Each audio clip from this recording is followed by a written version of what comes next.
കണ്ണൂർ കൊട്ടിയൂർ ക്ഷേത്രത്തിലെ വൈശാഖ മഹോത്സവത്തിന്റെ ഒരുക്കങ്ങൾ തുടങ്ങി. ഉത്സവത്തിനാവശ്യമായ വിളക്ക് തിരികൾ നെയ്തെടുക്കുന്ന സംഘം മഠത്തിൽ പ്രവേശിച്ച് നിർമ്മാണം ആരംഭിച്ചു. ഒരു മാസത്തോളം നീണ്ടു നിൽക്കുന്ന ഉത്സവത്തിനാവശ്യമായ വിളക്ക് തിരികളാണ് നിർമ്മിക്കുന്നത്.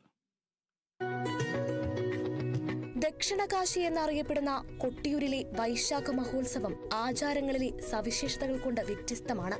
ഒരു മാസത്തോളം നീണ്ടു നിൽക്കുന്ന വൈശാഖ മഹോത്സവത്തിന് ആവശ്യമായ വിളക്ക് തിരികളും സ്ഥാനികർക്കുള്ള ഉത്തരീയവും ദേവസ്ഥാനങ്ങളിൽ മറയ്ക്കാനുള്ള കിള്ളിശീലകൾ ഉൾപ്പെടെ കൈത്തറിയിൽ നെയ്തുണ്ടാക്കിയാണ് നെയ്ത്ത് സംഘം കൊട്ടിയൂരിൽ എത്തിക്കുന്നത്. രേവതി നാളിൽ ക്ഷേത്ര ഊരാളന്മാരുടെ സാന്നിധ്യത്തിൽ പുറക്കളം തിരൂർക്കുന്ന മഹാഗണപതി ക്ഷേത്രത്തിന്റെ മഠത്തിലാണ് 8 അംഗ നെയ്ത്ത് സംഘം പ്രവേശിച്ചത്. ഒരാഴ്ചക്കാലത്തെ വ്രതത്തിനിടെ ചർക്കയിൽ നിന്ന് നൂൽ നൂറ്റിയാണ് കിള്ളിശീലയും ഉത്തരീയവും മറ്റും നെയ്തെടുക്കുന്നത്.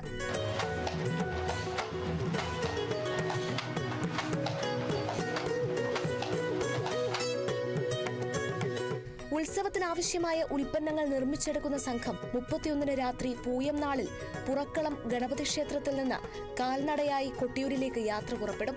2 ദിവസത്തെ യാത്രയ്ക്ക് ശേഷം ഇക്കരെ കൊട്ടിയൂരിൽ എത്തിച്ചേരുന്ന സംഘത്തിൽ നിന്ന് ക്ഷേത്ര ഊരാളന്മാരും മറ്റും വിളക്കുതിരികൾ ഏറ്റെടുക്കുന്നതോടെ മാത്രമേ മണിയൻ ചെട്ടിയാന്റെ ദൗത്യം പൂർത്തിയാകുകയുള്ളൂ. 31 രാത്രി ഒരു 10 മണിയോടുകൂടി ഞങ്ങൾ ഇവിടുന്ന് കൊട്ടിയൂരിലേക്ക് നടന്നു പോകുന്നത്. അന്ന് രാത്രി ഒരു 2 മണിയോടുകൂടി നമ്മൾ എടയാർ അമ്പലത്തിലാണ് അന്ന് താമസിക്കുക. അതിന് പിറ്റേന്ന് രാവിലെ നമ്മൾ അവിടുന്ന് കുളിച്ച് അതിന് രാവിലെ പ്രഭാത ഭക്ഷണവും കഴിഞ്ഞിട്ടാണ് നമ്മൾ പേരാവൂർ ഗണപതി ക്ഷേത്രത്തിൽ എത്തിയത്. ഉച്ചയാകുമ്പോൾ അവിടെ എത്തി അവിടുന്ന് കഞ്ഞിയൊക്കെ കുടിച്ച് വൈകുന്നേരം 5 മണിയോടുകൂടി അവിടുന്ന് മണത്തല ഗോപുരത്തിലാണ് അന്ന് താമസം.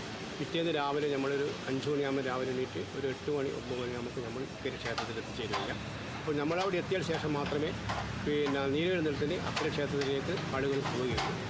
പൂരം നാളിൽ അക്കരെ കൊട്ടിയൂരിൽ ക്ഷേത്രം തന്ത്രിയുടെ സാന്നിധ്യത്തിൽ അടിയന്തര യോഗം ചേർന്ന് എണ്ണി തിട്ടപ്പെടുത്തിയാണ് സാധനങ്ങൾ ഏറ്റെടുക്കുക.